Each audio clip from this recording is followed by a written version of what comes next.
One machine was built like a violin to be played by masters, but the other was built like a heartbeat to keep an entire nation alive.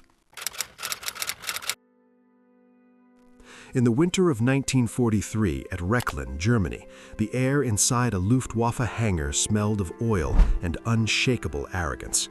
4 engineers leaned over a captured intelligence file marked U.S. Army Air Force Engine Type 1650. Ober-engineer Franz Müller adjusted his glasses and laughed. He saw the Packard Motor Company logo on a photograph of the American engine and dismissed it immediately. To the Germans, the Americans were luxury car builders who thought they could copy the legendary British Rolls-Royce Merlin. Inside that room, self-assurance was as thick as the sheet metal walls. To these men, an engine was sacred. Perfection was not something you assembled, it was something you crafted. Every bolt on a Daimler-Benz engine bore the signature of a man who had filed it by hand and adjusted it by ear. Precision lived in the fingers of craftsmen, not in the rhythm of a machine. To them, the Packard name sounded like a punchline, not a threat. Müller turned a page to find a blunt summary. The United States intended to produce 50,000 Merlin engines under license. He exhaled in disbelief, mocking the idea that a country that couldn't produce enough mechanics could somehow build 50,000 elite engines. His assistant, Karl, summarized the German doctrine perfectly. Mass production kills precision. This wasn't just an opinion, it was a belief repeated so often it had become engineering law. Every British Spitfire they had examined carried a Merlin that sang with subtle imperfection, with each cylinder tuned by hand. They remembered American aircraft as heavy, crude, and leaking oil, machines built in tons rather than tolerances.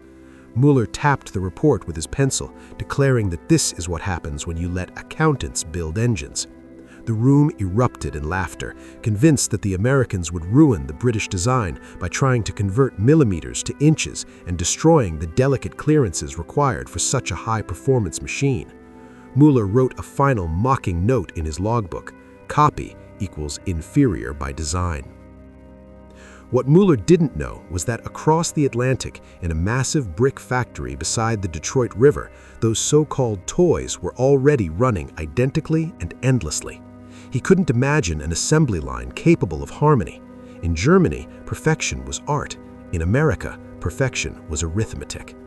While Müller recorded his thoughts about American arrogance, the irony was already set. The men who believed machines could never equal craftsmanship were about to be defeated by machines that produced perfection by the thousands. But in 1943, the Germans only saw a copy and laughed. The story had actually begun years earlier in Derby, England. The war had barely started, but inside the Rolls-Royce factory, the Merlin engine was being born one heartbeat at a time. To the British, the Merlin was music made of metal.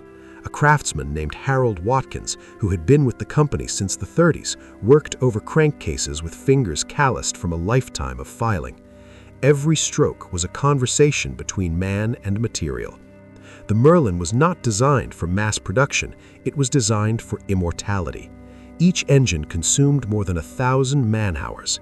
Engineers didn't fight the slight variances in alloys or machining, they tuned them like a violin maker adjusting strings. When the first Spitfire flew, pilots could feel the engine breathe with them. The growl of those 12 pistons became the anthem of survival during the Battle of Britain. Rolls-Royce guarded this masterpiece like a secret religion. Blueprints were hand-drawn in ink on linen, and changing even one tolerance required a board of senior engineers. When an apprentice asked why no 2 engines were identical, the answer was simple: because they are made by men, not machines. The Germans respected the brilliance of the Merlin, but dismissed British production as quaint. They knew Rolls-Royce could build brilliance, but not abundance. By 1941, the arithmetic became deadly.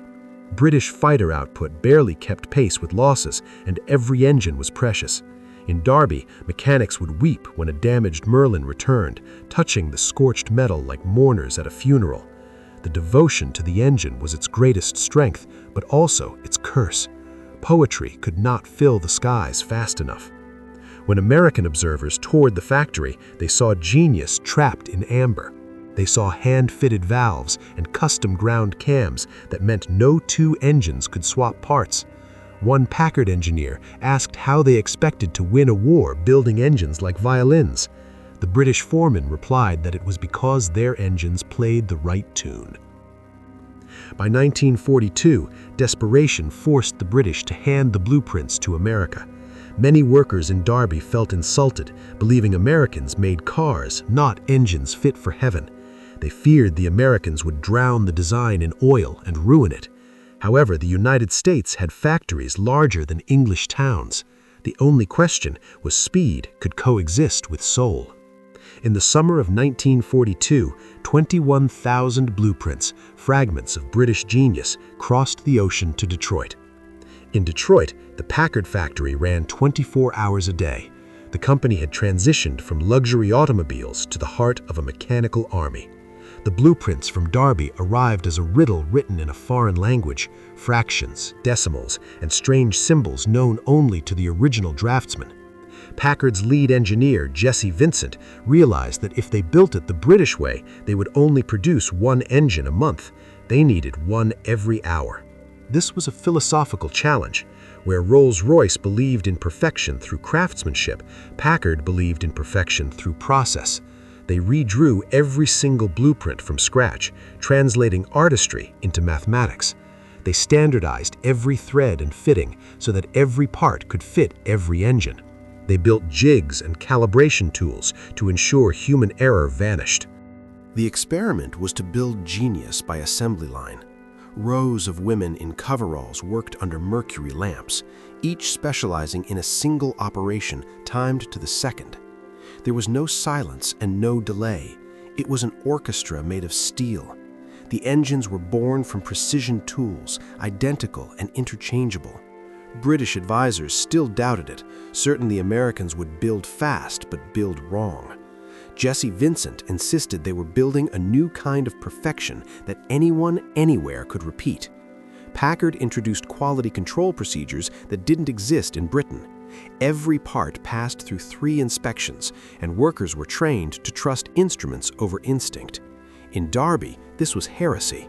In Detroit, it was progress. By December 1942, the first prototype was tested. It came alive with a smooth, steady sound. The vibration that had haunted early British Merlins was gone. At full throttle, the Packard engine purred, and British attachés noted in disbelief that it ran smoother than the originals. The data confirmed it. The Packard Merlin had lower fuel consumption, fewer leaks, and a longer life. Its clearances were so uniform that bearings could be swapped between engines without adjustment. Detroit had turned a handmade masterpiece into a democratized industrial product. Within 6 months, Packard was building a Merlin every 60 minutes. When the American engines arrived in England, they fit perfectly into Spitfires and Mosquitoes.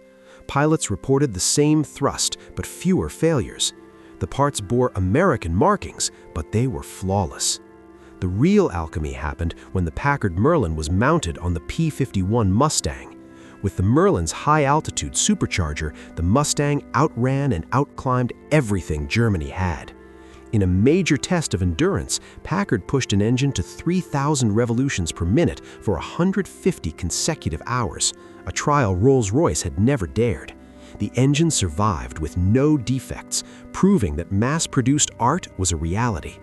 By spring 1943, Packard was shipping hundreds of identical, interchangeable engines. Reliability became the new romance.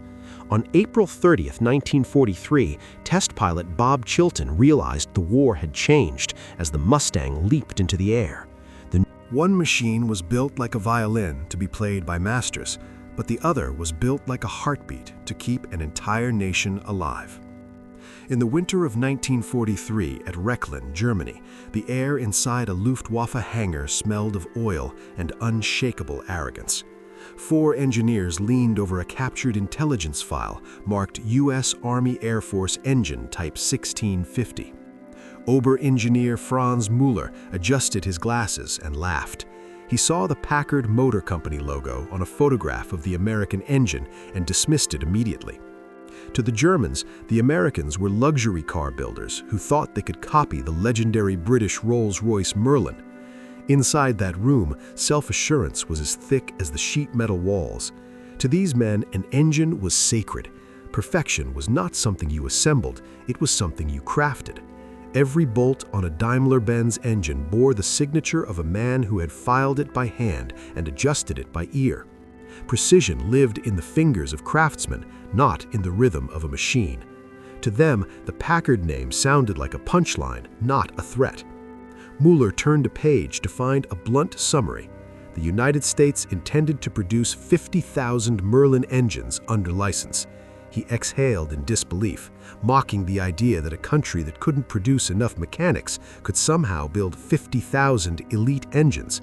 His assistant, Karl, summarized the German doctrine perfectly. Mass production kills precision. This wasn't just an opinion, it was a belief repeated so often it had become engineering law. Every British Spitfire they had examined carried a Merlin that sang with subtle imperfection, with each cylinder tuned by hand. They remembered American aircraft as heavy, crude, and leaking oil, machines built in tons rather than tolerances. Mueller tapped the report with his pencil, declaring that this is what happens when you let accountants build engines. The room erupted in laughter, convinced that the Americans would ruin the British design by trying to convert millimeters to inches and destroying the delicate clearances required for such a high-performance machine. Mueller wrote a final mocking note in his logbook: copy equals inferior by design. What Mueller didn't know was that across the Atlantic, in a massive brick factory beside the Detroit River, those so-called toys were already running identically and endlessly. He couldn't imagine an assembly line capable of harmony. In Germany, perfection was art. In America, perfection was arithmetic. While Mueller recorded his thoughts about American arrogance, the irony was already set. The men who believed machines could never equal craftsmanship were about to be defeated by machines that produced perfection by the thousands. But in 1943, the Germans only saw a copy and laughed. The story had actually begun years earlier in Derby, England. The war had barely started, but inside the Rolls-Royce factory, the Merlin engine was being born one heartbeat at a time. To the British, the Merlin was music made of metal. A craftsman named Harold Watkins, who had been with the company since the 30s, worked over crankcases with fingers calloused from a lifetime of filing. Every stroke was a conversation between man and material. The Merlin was not designed for mass production, it was designed for immortality. Each engine consumed more than 1,000 man-hours. Engineers didn't fight the slight